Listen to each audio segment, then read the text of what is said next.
воистину воскрес. Je vous invite à ouvrir la parole de Dieu dans ce dimanche de résurrection dans l'évangile de Jean, chapitre 2. Слово Божье в это воскресное воскресенье Господа Христа, Евангелие от Иоанна, 2 глава. L'évangile de Jean, chapitre Евангелие от 2. Иоанна, 2 глава. Comme vous le savez, nous sommes en train d'étudier les attributs de Dieu.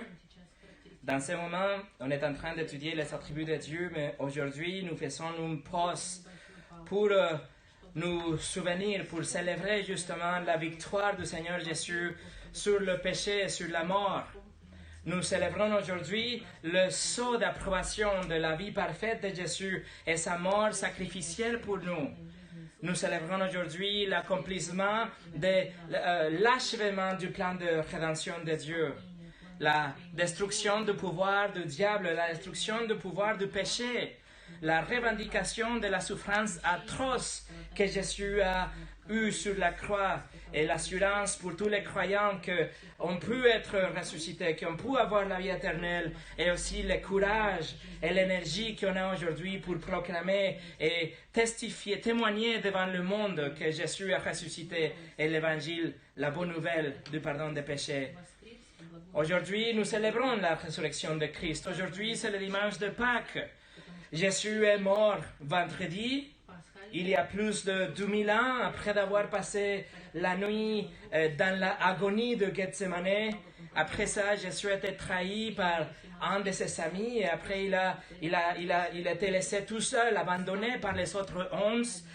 Après, il a été amené comme un criminel devant Caïphas. Puis après, il a été amené à Pilate. Et après, il est amené vers Hérode le roi. Et puis de retour à Pilate comme un criminel.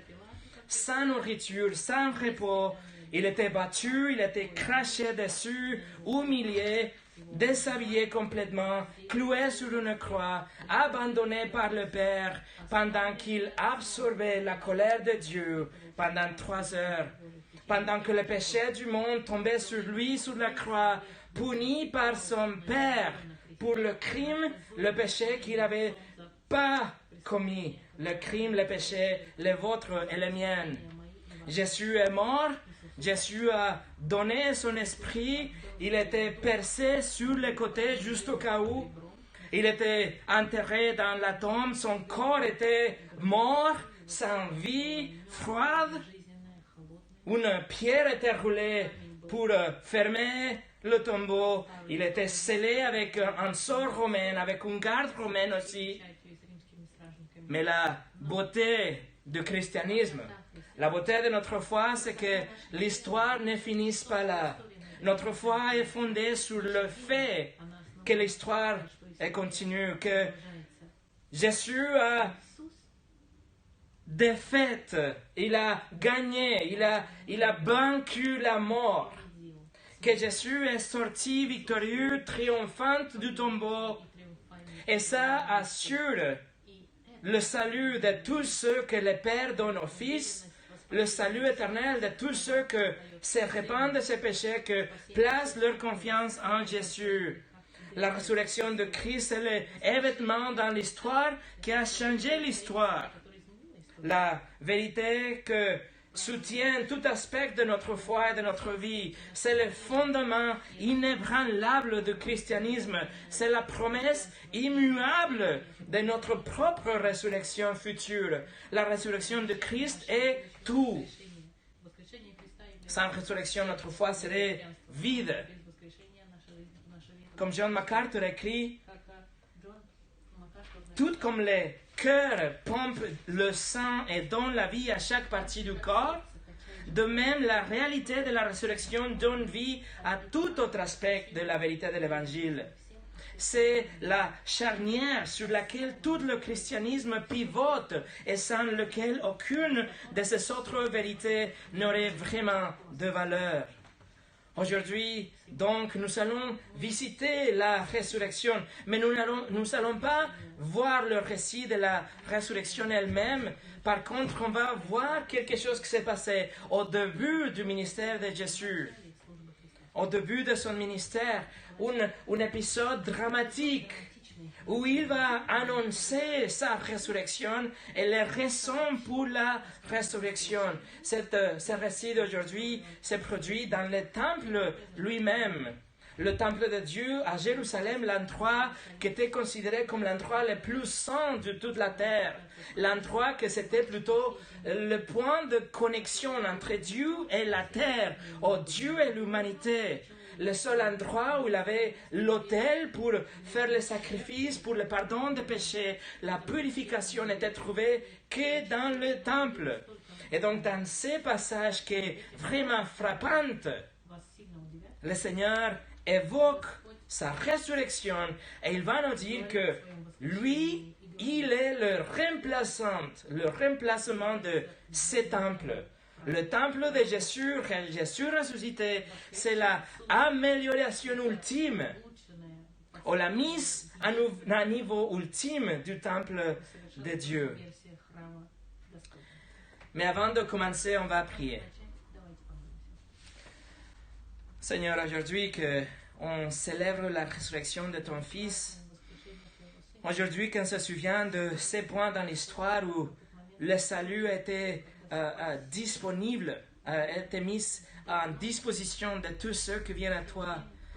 Je te prie que cette étude de ta parole nous parle, qu'on voit à travers ton Saint-Esprit et à travers l'étude de ta parole ces vérités de la nécessité de la résurrection de Christ et comment et tant mieux est le Christ ressuscité qui est un temple sur la terre. Je te demande de bénir la prédication de ta parole et chaque personne qui est ici et tous ceux que verront un peu plus tard. Au nom de Jésus. Amen. Le message d'aujourd'hui s'appelle « La résurrection du point. Détruisez ce temple et en 3 jours, je le releverai. » Quand on arrive à Jean chapitre 2, Jésus vient de commencer son ministère public. Jésus vient de réaliser son tout premier miracle à Cana, en Galilée. Vous vous souvenez, il a transformé de l'eau en vin dans un mariage en Cana. Et maintenant, quand on arrive au verset 13, que c'est notre passage d'aujourd'hui, Jean chapitre 2, à partir du verset 13 jusqu'au 22, c'est tout de suite après le miracle de Cana. Lisons à partir du verset 13. La Pâque juive était proche et Jésus monta à Jérusalem. Il trouva les vendeurs de bœufs, de brebis et les pigeons, ainsi que le changeur de monnaie installés dans le temple. Alors il fit un furet avec des cordes et les chassa tous du temple, ainsi que le brebis et le bœuf. Il dispersa la monnaie des changeurs et renversa leur table. Et il dit aux vendeurs de pigeons, « Enlevez cela d'ici, ne faites pas de la maison de mon père une maison de commerce. » Ses disciples se souvinrent qu'il est écrit, « Le zèle de ta maison me dévore. » Les Juifs prirent la parole et lui dirent, « Quel signe nous montres-tu pour agir de cette manière ?»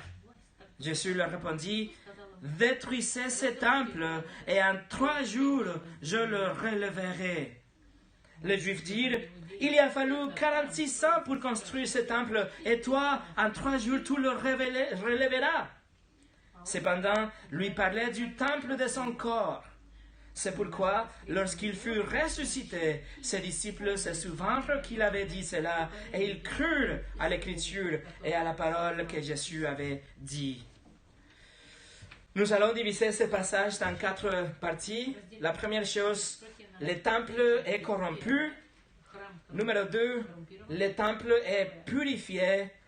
Numéro 3, le temple est détruit. Et numéro 4, le temple est reconstruit. On commence avec le temple est corrompu. Et notre passage commence en disant que la fête de Pâques était presque là. Les Juifs voyageaient à Jérusalem pour célébrer et commémorer la délivrance du peuple d'Israël de l'esclavage en Égypte. Jésus et ses disciples, ils étaient à Capernaum dans le verset 12, juste avant notre passage. Donc, il doit voyager 130 km de Capernaum vers Jérusalem. Et des milliers de pèlerins de partout autour le pays, il se rendait aussi pour arriver à Jérusalem pour la fête de Pâques. Il avait des caravanes, il avait des familles entières qui devaient traverser les montagnes, il devait passer à travers portions de désert, traverser des rivières, même la mer, etc. Ça, c'était la fête la plus importante de fête juive. Donc, tout le monde venait, il devait venir, mais tout le monde venait vraiment. Et avec ça dans l'esprit, ça c'est un peu pour vous expliquer qu'est-ce que c'était comme la fête de Pâques. Mais les versets 13 et 14 préparent la scène pour notre étude. Regardez versets 13 et 14. La Pâque juive était proche et Jésus monta à Jérusalem. Il trouva les vendeurs de bœufs, de brebis et de pigeons, ainsi que les changeurs de monnaie installés dans le temple. Comme j'ai dit, il fallait parcourir de longues distances pour arriver à Jérusalem et ce n'était pas facile de traverser le désert avec des animaux pour le sacrifice. C'est pour ça qu'il y avait des vendeurs dans le temple. Bon, à Jérusalem, c'était plus facile d'acheter votre animal là une fois arrivé à Jérusalem que voyager ensemble avec les animaux. Mais pour acheter les animaux et aussi pour payer le taxe du temple, il fallait avoir la bonne monnaie. Donc, il avait besoin aussi des changeurs de monnaie que vous proposez de changer la monnaie pour payer les taxes et payer les animaux. Alors, des milliers de moutons étaient présents. Il avait dans le temple des milliers de bœufs, il avait des milliers de pigeons, tous là dans le temple, et tous étaient prêts pour que les pèlerins, quand ils étaient arrivés, ils achetaient leurs animaux. C'était une pratique normale. Et ça, c'était pas nécessairement un péché, c'était quelque chose plutôt de bien. Avoir quelque chose de convenable, quelque chose de plus facile, acheter l'animal autour du temple. Le problème, c'est que l'ensemble du dispositif était corrompu. L'ensemble du système était corrompu. Et tout ça commençait, bon, pas tout ça commençait, mais la corruption du temple venait du roi Hérode. Dans le règne d'Hérode, c'était lui qui décidait qui devait être le prochain grand prêtre. Hérode nommait les grands prêtres, même si les grands prêtres ne venaient pas d'une lignée légitime. Et ces grands prêtres, ils régnaient ou gouvernaient toutes les affaires du temple. Dans cette histoire et dans les jours de Jésus, il avait le grand prêtre Annas, ainsi que son beau-fils Caïphas. Ils étaient le leader, si vous voulez, de l'époque. Et ils s'étaient corrompus parce qu'ils avaient été installés par les Romains, mais aussi soutenus par les Romains. Les Sadducéens et tous les autres leaders religieux, ils gagnaient de l'argent à chaque transaction.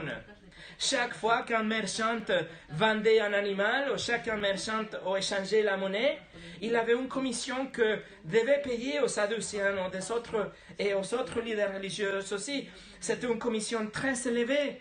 Et pour chaque transaction et pour chaque monnaie échangée, il avait une commission à payer pour les autres. Et toutes ces corruptions arrivaient jusqu'au sommet de cette pyramide de corruption. La commission qu'il payait le permettait d'avoir un endroit dans le temple. Dans notre récit, on trouve que les commerçants, ils étaient dans le temple. Il avait une grande cour qui s'appelait la cour de gentils ou la cour de païens, où les non-juifs pouvaient venir pour louer l'Éternel, pour chanter et prier au roi, au Dieu d'Israël. Mais là, la cour des gentils était occupée par tous les vendeurs et tous les animaux.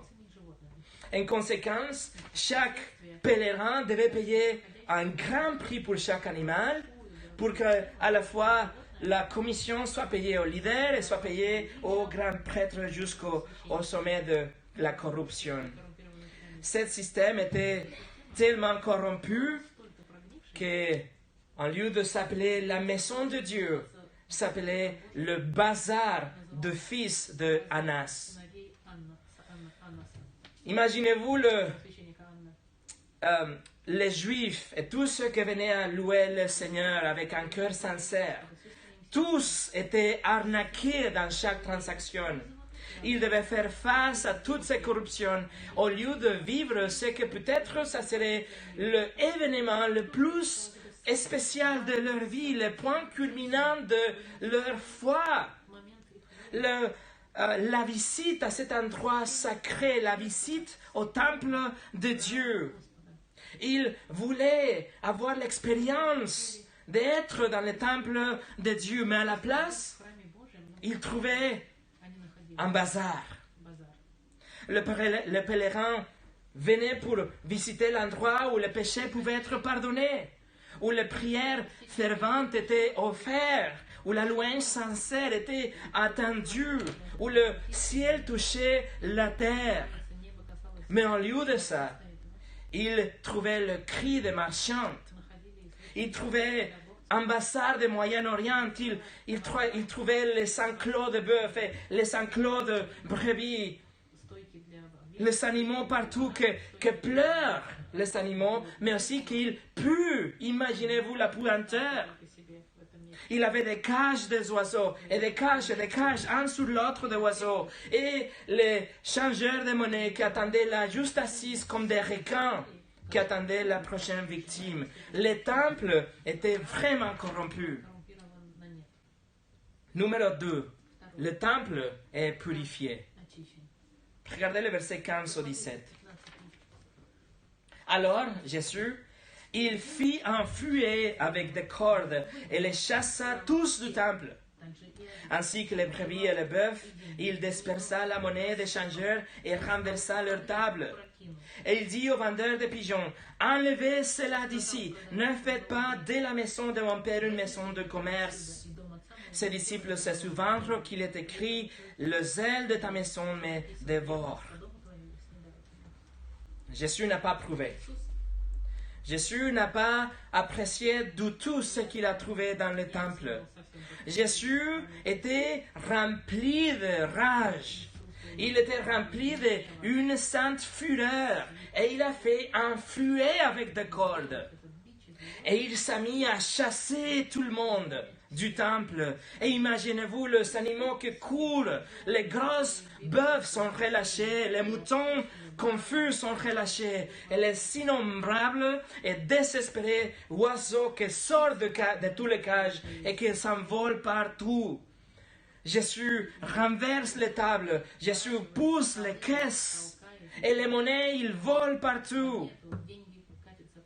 Les changeurs de monnaie, ils sont par terre, ils essaient de ramasser la monnaie. Tout le monde est en panique, les bœufs courent, les gens courent, tout le monde crie. Alors, où ils sont les soldats romains? Pourquoi il n'y a pas un contrôle romain? Les Romains, ils regardaient le spectacle. Les Romains, ils étaient dans une constante friction avec le système du temple. Donc, ils profitent vraiment de cette confusion et cette panique. Ils aiment ça. Ils se moquent de ça. Le verset 16 nous dit que Jésus a dit quelque chose à tous ces vendeurs de pigeons, mais évidemment, ce qu'il a dit applique pour tout le monde, tous les autres marchands qui corrompaient le temple en corrompant les objectifs du temple. Verset 16 nous dit, Jésus dit, « Enlevez cela d'ici, ne faites pas de la maison de mon Père une maison de commerce. » Et ça, c'est la raison pour sa rage.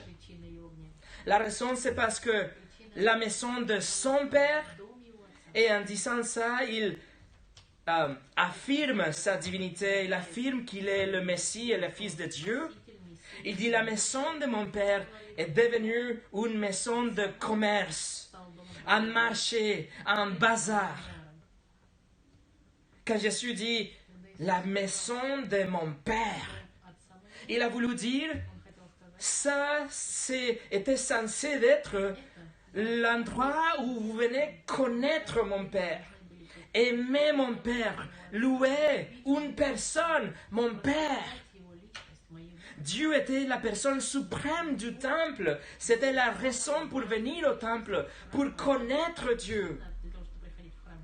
Comme le psaume 84, verset 11 nous le dit, « mieux vaut un jour dans tes parvis que 1000 ailleurs. И говорит, ибо один день в дворах твоих лучше Mieux vaut un jour avec Dieu que 1000 dans la plage la plus belle de la planète. красивом пляже планеты.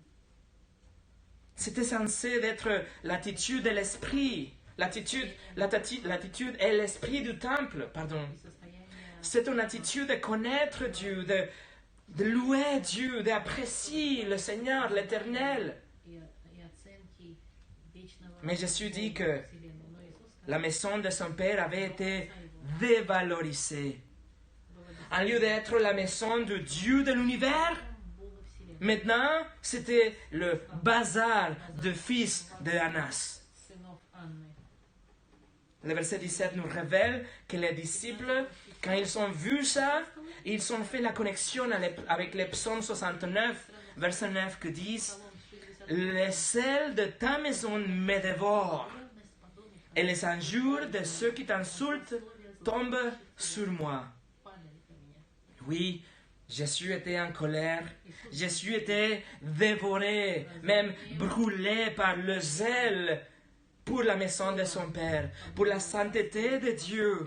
Sa juste indignation a montré qu'il avait une désapprobation absolue pour tout ce qu'il a vu dans le temple, pour tout le système du temple. Il désirait une louange pure, une dévotion sincère, une révérence de tout cœur. Mais en lieu de ça, il a trouvé une maison de commerce. Дом торговли. La deuxième partie de ces psaumes Этого псалма nous dit que les insultes de tous ces gens, ils sont tombés sur lui. Et bien sûr, злословящих tous les commerçants confus ont injurié, insulté, détesté Jésus parce qu'il a fait ce qu'il a fait avec leur business. Ils haïssaient Jésus. Et plus tard, quand ils sont arrêtés Jésus, ils vont utiliser cet épisode pour encore une fois condamner, accuser Jésus. обвинить Иисуса. Mais Jésus était furieux. Иисус был разгневан. Il détestait la religiosité du système, juste comme il déteste le système de religion aujourd'hui. Tout ce qui est la tradition, tout ce qui est la religion vide, la corruption mélangée avec la tradition et tout ce que l'homme a développé pour essayer de s'approcher de Dieu. Mais pour Jésus, tout ça est un marché aux pouces. Это просто базар, вокзал. Jésus les a tous chassés. Иисус их всех прогнал. R.C.H. Lindsay, un érudit de la Bible, Один эрудит il a dit ça. Ленсий написал. Ceci dépend des ailes ardentes de Jésus qui fut démontré par une incroyable efficacité si soudaine que face à cet inconnu qui n'avait d'autorité que sa propre personne et ses propres paroles, cette foule de changeurs et de négociants sont tombés pêle-mêle comme un tas de chenampas. Кучка пацанов. Voilà, ça c'est la scène. Jusqu'à présent, on est en train de poser le cadre pour voir qu'est-ce qui se passe dans notre histoire. C'était plutôt l'introduction de notre étude. Numéro 3. Третье. Le temple est détruit. Разрушен. Le temple est détruit. Regardez le verset 18 jusqu'au 20. Посмотрите со мной с 18 по 20. Les Juifs prirent la parole et lui dirent Сказали, « Quel signe nous montres-tu pour agir de cette manière ?» имеешь власть. Jésus leur répondit Сказал, « Détruisez ce temple храм этот, et en 3 jours je le releverai. » на это Les Juifs dirent, il a fallu 46 ans pour construire ce temple et toi, en 3 jours tu le releverais. Ils se moquent. они издеваются над ним. Les Juifs demandent un signe. Они просят, Les Juifs disent, pour qui tu te prends toi? за кого себя принимаешь? Les Juifs disent, qui tu es pour faire ce type de choses? Такой, чтобы такое творить. Tu te prends pour qui? За кого ты? Donne-nous un signe. Покажи нам какой-нибудь знак, что ты S'il est vraiment un prophète, s'il est quelqu'un qui vient de Dieu, il doit montrer un signe, faire un miracle, quelque chose pour authentifier que tes actions viennent de Dieu, une sorte de signe. покажи какое-нибудь знамение. Mais de quel autre signe ont-ils besoin? Ну какой еще знак? Le signe, c'est qu'un homme avec un fouet fait avec des cordes, a chassé des dizaines de milliers de personnes en dehors du temple. с территории храма. Il avait aussi un minimum de 300 personnes, que c'était une sorte de police du temple. Il avait tout le temps 300 hommes qui gardaient l'ordre dans le temple. Et peut-être qu'il avait beaucoup plus parce que c'était la fête de Pâques. Больше, потому что это был день. Et Jésus avec des cordes, Иисус один. pas avec coups de mitraillette, pas avec des explosifs ou même un couteau, avec des cordes. Il a puissamment chassé tout le monde sans résistance et sans conflit. Сопротивление без конфликта. Pourtant, Однако, les leaders religieux, ils vont continuer à demander des signes et pendant les 3 ans qui suivent, ils vont continuer à demander « Donne-nous un signe » même si les évangiles nous montrent que Jésus a fait au moins, on a enregistré 40 miracles. чудес. Plus l'évangile de Jean nous dit à la fin qu'il y a beaucoup plus de choses qui ne sont pas enregistrées, mais que Jésus a aussi fait dans la présence de tout le monde. Присутствие всех. Mais ils sont des hypocrites, ils sont aveugles, ils sont religieux. Они религиозные, но не верующие.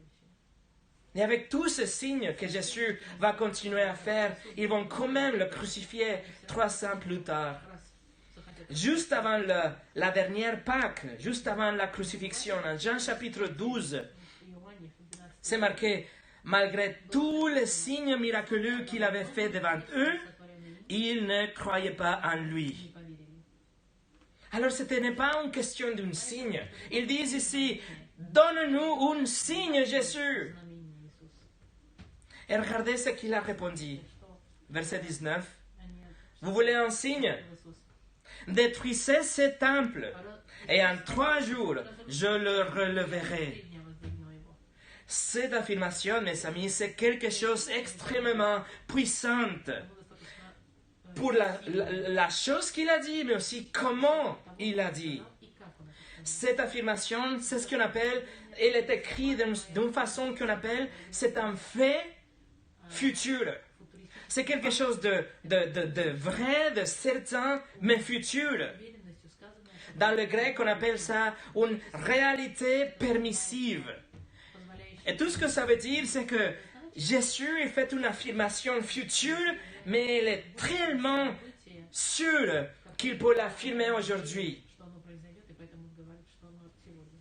Il ne leur ordonne pas, il n'est en train pas de dire allez-y, détruisez le temple. Non, il est en train d'affirmer une réalité future. Будущую реальность, Jésus dit в которой vous allez détruire le temple. храм будет разрушен. Jésus dit comme vous allez détruire le temple. Вы C'est pas détruisez le temple, mais Jésus affirme vous allez détruire le temple в будущем, имеется в виду, et je le releverai. выгну 3 дня. Clairement, dans les contextes, on sait que Jésus est en train de parler du temple, de l'édifice, du bâtiment. Здании Il est en train de parler de cet endroit où il se trouve dans ce moment-là. Et ça, c'est une affirmation complètement scandaleuse. тайное. Jésus dit que la destruction du temple est imminente, que c'est un fait futur certain, et qu'en fait la destruction sera faite par le juif, par le leader religieux. Религиозными лидерами еврейскими. Et Jésus a la audacité de dire qu'il va le relever, qu'il va le rebâtir, le reconstruire dans 3 jours. За 3 дня. Vous voulez un signe? Вы хотите знак? Ce temple est détruit Разрушен. et je le reconstruirai. Его восстановлю. Dans le verset 20, nous trouvons la stupeur et la stupéfaction de tous ces gens qui entendent la déclaration de Jésus.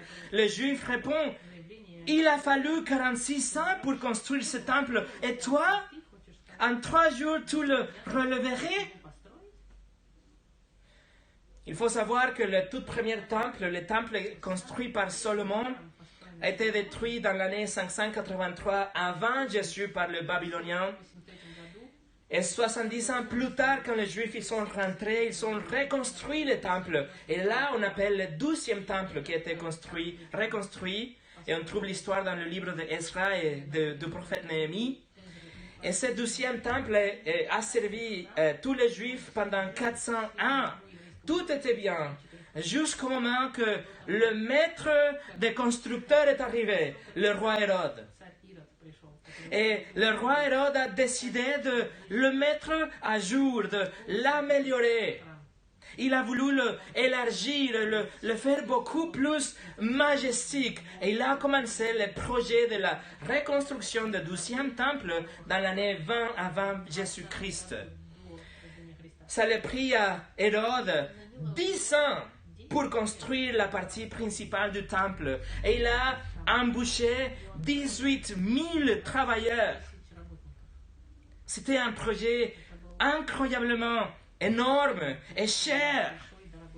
Et en fait, pendant le jour de Jésus, le temple où il se trouve dans ce récit, le temple d'Hérode, il était toujours en train d'être reconstruit, d'être rénové.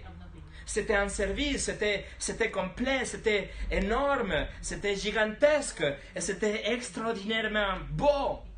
Mais il n'était pas fini. Alors, c'est pour ça, les Juifs, ils sont surpris, ils sont confus et enragés. Ils ne vont jamais oublier le mot de Jésus, ce qu'il vient de dire. 3 ans plus tard, ils vont utiliser le même mot de Jésus pour l'accuser devant Caïphas. En Matthieu 26, 61, Jésus est déjà arrêté, il est en train d'être jugé devant Caïphas. Et les gens l'accusent, ils disent, celui-ci a dit, je peux détruire le temple de Dieu et le reconstruire en 3 jours. Le grand prêtre se leva et lui dit, ne réponds-tu rien? Pourquoi ces hommes témoignent-ils contre toi? Les Juifs ne vont jamais oublier ces mots. C'était tellement choquant que même quand Jésus était sur la croix, même là, ils ont utilisé ces mots pour l'accuser, se moquer de lui. Matthieu 27, 39. Les passants l'insultaient et secouaient la tête en disant, toi qui détruis le temple et qui le reconstruis en 3 jours, sauve-toi, toi-même, si tu es le Fils de Dieu, descends de la croix. Dans le livre des Actes, nous avons Stéphane qui était lapidé et il est accusé sur la base de ce que Jésus a dit dans notre passage. Actes chapitre 6, verset 13. Ils présentèrent des faux témoins qui dirent, cet homme ne cesse de proférer des paroles blasphématoires contre les lieux saints et contre la loi. Nous l'avons entendu dire que Jésus, ce Nazaréen, détruira ce lieu et changera les coutumes que Moïse nous a transmises. Alors les mots de Jésus dans notre passage, ils sont si scandaleux et si dérangeants pour les Juifs qu'ils ne vont jamais oublier. Ils vont toujours utiliser ces mots pour accuser Jésus et persécuter même la première Église. Matthieu, Marc et Luc, ils sont enregistrés une 12e fois quand Jésus a nettoyé les temples, purifié les temples. Cela, ça se passe dans la dernière semaine de Jésus, dans le mardi, avant la crucifixion de vendredi. Et il y a des gens qui pensent que c'est le même événement, mais et ils disent que Jean, il a tout simplement décidé de le mettre au début de l'histoire, mais pas dans un sens chronologique. Mais en vérité, ce sont 12 occasions différentes, parce que dans les autres évangiles, Jésus cite de l'Ancien Testament pour affirmer son autorité. Les autres évangiles, ils sont aussi des mots de condamnation, mais pas en Jean. La chose la plus importante ou la plus choquante, c'est que le défi frappant, ou cette déclaration choquante que Dieu dit, détruisez le temple et je vais le reconstruire, est manquante dans les autres évangiles. Donc, si c'était le même récit, Matthieu, Marc et Luc devaient le mentionner aussi, mais comme c'est manquant, on peut déterminer que ce sont 12 événements différents. Alors Jésus a nettoyé le temple 2 fois, au début de son ministère et à la fin de son ministère. Mais seulement la première fois dans Jean chapitre 2, il fait référence à la destruction du temple, que d'ailleurs c'est arrivé. Там уже произошло. Le temple de Hérode a été fini 34 ans plus tard de notre récit, de notre passage, dans l'année 64 après Jésus, et seulement 6 ans plus tard, dans l'année 70, les Romains, ils sont venus, ils ont détruit le temple et tout Jérusalem. И весь Иерусалим. Numéro 4, le temple est reconstruit. Восстановлен. Regardez les versets 21 et 22. Давайте посмотрим 21 и 22 стих. Cependant, lui parlait du temple de son corps. А он C'est pourquoi, lorsqu'ils furent ressuscités, ses disciples se souvinrent qu'il avait dit cela et ils crurent à l'écriture et à la parole que Jésus avait dit. который сказал Иисус. L'apôtre Jean ajoute son propre commentaire ici et on trouve qu'il parlait de sa résurrection. Il était en train de parler de son corps. Et lorsqu'il fut ressuscité, tout a eu du sens pour les disciples et les disciples croyaient. И апостолы, ученики его поверили. En fait, l'affirmation de Jésus a deux couches, Иисус, на самом деле, à deux niveaux. C'est une affirmation faite dans заявление, deux étages, double couche. La première chose, Jésus parle, il dit que la religion des Juifs, la convoitise, la religion vide, la corruption, le péché des Juifs du système religieux, ça va détruire le temple. разрушит храм. En lieu de consacrer le temple pour la louange de son Père, ils ont fait un marché du temple. Et en faisant ça, ils ont invité le jugement de Dieu, la colère de Dieu, que va utiliser les Romains pour détruire le temple dans l'année 70 après Christ. В 10 году. Ça, c'est le premier niveau, le bâtiment. Это первый уровень Deuxième chose, высказывания. c'est que Jean clarifie dans le verset 21 que la même religiosité, le même culte vide, le même matérialisme, la même hypocrisie qui ferait tomber l'immeuble, c'est la même chose que va tuer son corps 3 ans plus tard. Через 3 года Les Juifs, ils ont demandé un signe требовали знать. et Jésus dit, détruisez le temple, le bâtiment et mon corps, И мое тело. mais je vais le reconstruire 3 jours après. Все восстановлю. Deux significations, deux niveaux, le bâtiment, son corps. И его тело. Jésus, on le sait, il est ressuscité victorieux 3 jours plus tard, 3 jours après de la crucifixion, Распятие et son temple, le temple de son corps a été reconstruit. был восстановлен. Alors quand Jésus a dit que le temple, son corps, sera reconstruit, on dit oui, il était reconstruit dans la résurrection. Мы говорим, да, он был Mais, в воскрешении. et le bâtiment? А тогда что же по поводу здания? Le bâtiment a été aussi détruit, Здание это было разрушено. mais le bâtiment a aussi été reconstruit 3 jours plus tard, Было dans le sens que Jésus ressuscité est le nouveau lieu является pour rencontrer Dieu. местом встречи с Богом. Le corps de Jésus, la résurrection de Jésus est le seul endroit pour avoir une relation avec Dieu, être pardonné de vos péchés. Является местом, где À Matthieu 12, verset 6, Jésus a dit, je vous le dis, il y a ici plus grand que le temple, в 11 глава 6 стих en parlant de lui-même. говорю вам, что здесь нечто больше, чем Et dans le même passage, dans Matthieu chapitre 12, Jésus fait référence à sa résurrection comme le signe ultime. решение, как о самом главном. À partir du verset 38, Matthieu 12, on a alors quelques-uns des spécialistes de la loi et des pharisiens prirent la parole et dirent, Maître, nous voudrions voir un signe miraculeux de ta part. Il leur répondit, une génération mauvaise et adultère réclame un signe miraculeux. Il ne lui sera pas donné d'autre signe que celui du prophète Jonas. En effet, de même que Jonas fut 3 jours et 3 nuits dans le ventre d'un grand poisson, de même le Fils de l'homme sera 3 jours et 3 nuits dans la terre. Jésus a dit que le signe ultime, c'est le signe de Jonas. Le signe ultime, c'est la résurrection de son corps. Pourquoi la résurrection est le signe ultime? Le signe que valide sa divinité, que valide son ministère, que valide sa affirmation et son autorité? Parce que Jésus est vraiment mort. Jésus est vraiment mort comme il avait annoncé. Son corps était vraiment sans vie sur la croix. Son corps a été vérifié par les Romains. Ils ont choisi de ne pas casser ses jambes parce qu'il était déjà mort. Mais juste au cas où, ils ont enfoncé une lance sur son côté. Et Jean et les Romains, les leaders religieux et tous ceux qui étaient là, ils ont vu du sang et de l'eau qui coulait de son côté. Jésus était mort.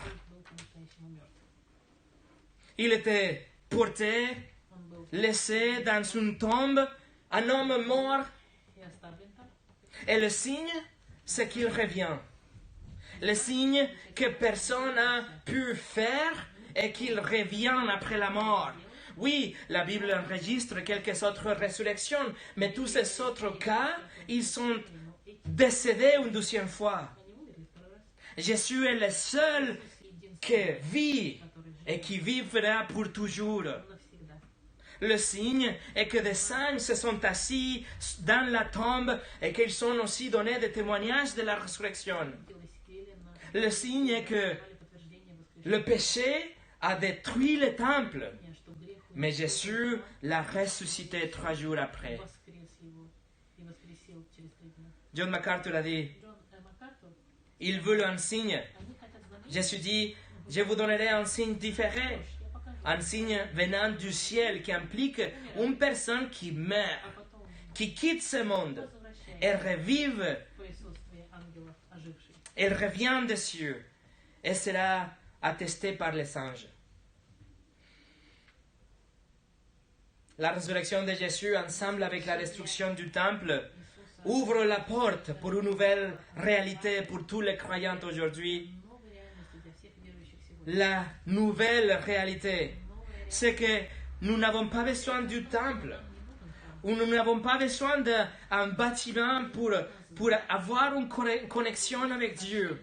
On n'a pas besoin de pèlerinage pour aller dans une ville ou toucher quelque chose, ou avoir quelque chose de physique pour avoir une relation avec Dieu, ou pour pouvoir nous approcher de Dieu. On n'a pas besoin d'un temple. On n'a pas besoin de sacrifices, de bœufs et de agneaux et de pigeons. On n'a pas besoin de changer de devise ou payer de commission ou faire face à la corruption de quelqu'un. Le nouveau lieu de rencontre de Dieu avec l'homme, c'est le temple que Jésus a reconstruit, son corps. Lui-même. La résurrection corporelle de Jésus est le nouveau lieu, le nouveau temple, le seul temple. Jésus a donné son corps pour être détruit par le péché du monde.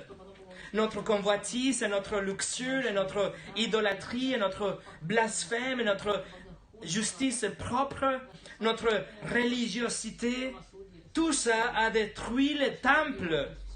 Mais 3 jours après, il est sorti de sa tombe.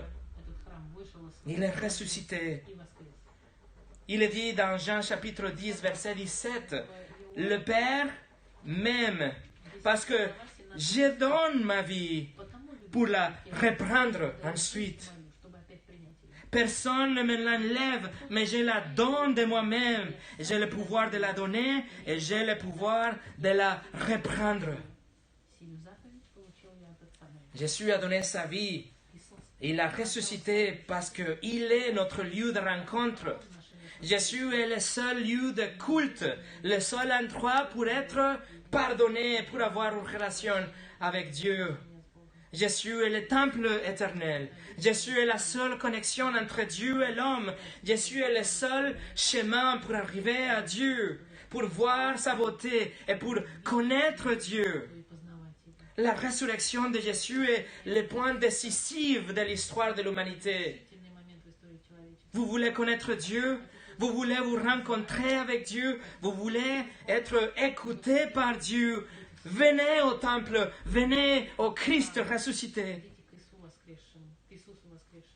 Dans le livre de l'Apocalypse, chapitre 21, Jean reçoit une vision du futur et il décrit la nouvelle terre et le nouveau ciel. Et il décrit la nouvelle Jérusalem. Et il remarque quelque chose dans le verset 22.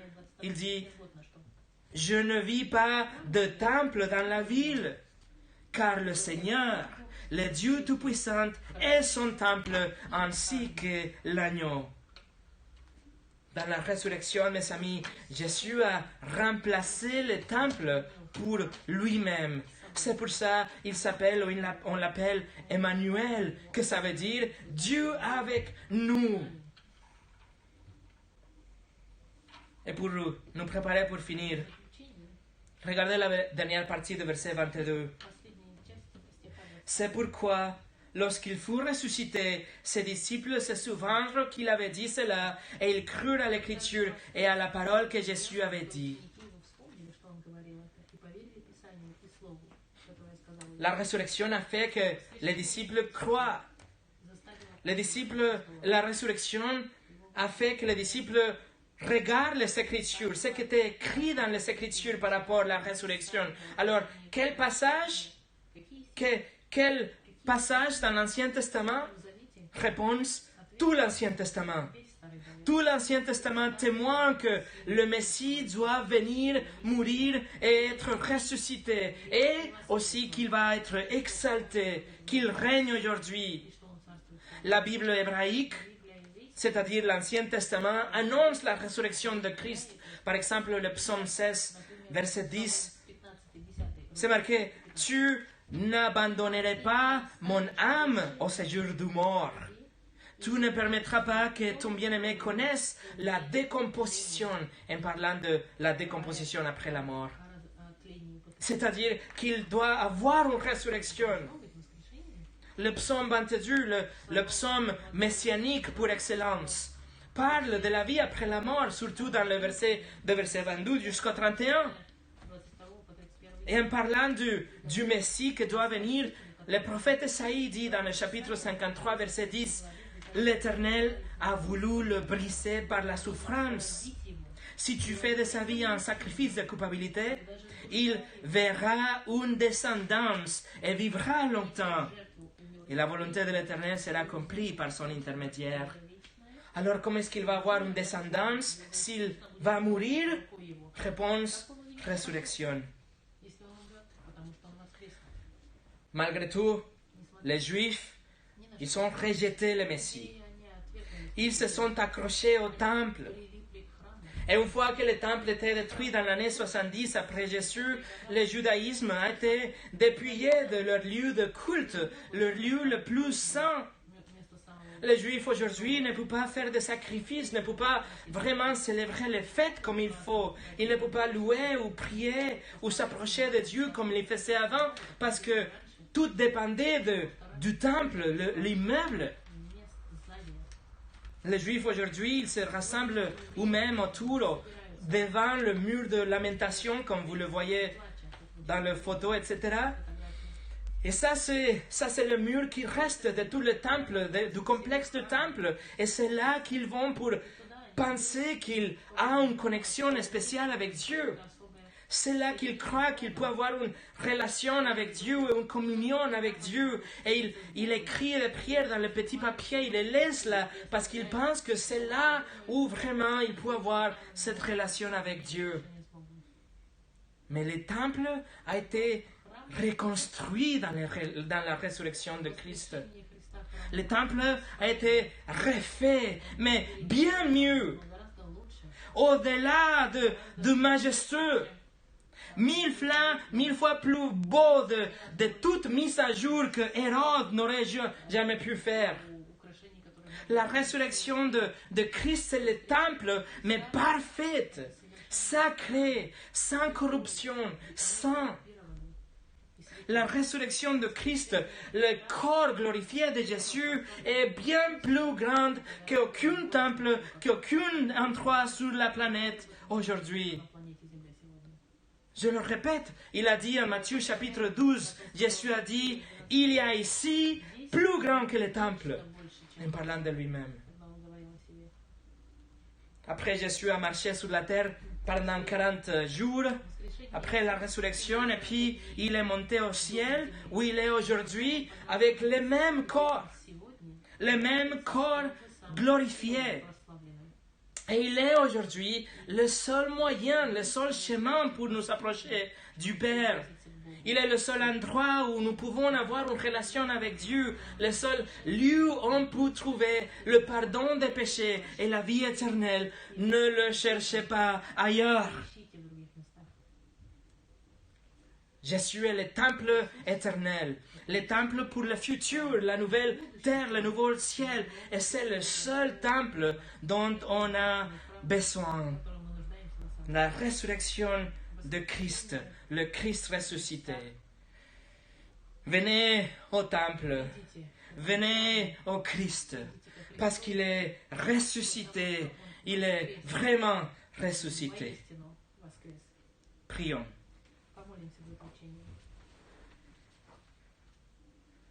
Seigneur, merci parce que tout ce que tu avais dit par rapport au Sauveur a été accompli. Merci parce que chaque ligne, chaque verset, chaque prophétie que tu avais donnée dans l'Ancien Testament a été accomplie par Jésus, dans sa mort pour nous et sa résurrection pour savoir que ce qu'il avait fait était accepté pour toi. Nous te remercions qu'aujourd'hui, on n'a pas besoin de nous déplacer à Jérusalem ou ailleurs. On n'a pas besoin d'un temple, d'un bâtiment, d'une personne pour être un médiateur entre toi et nous. On a besoin que Jésus, le Fils de Dieu, Jésus ressuscité. Seigneur, que ce dimanche de résurrection, le nouveau temple, la vérité de ce seul endroit où on peut être pardonné, c'est-à-dire la personne de Jésus, soit une réalité pour chacun de nous. Et qu'on ne nous laisse pas qu'on ne laisse pas d'être émerveillés pour la réalité de la résurrection et la grâce que tu as fait à Jésus et à nous tous pour envoyer le Sauveur. Merci pour la croix, mais surtout merci pour la résurrection. Au nom de Jésus. Amen.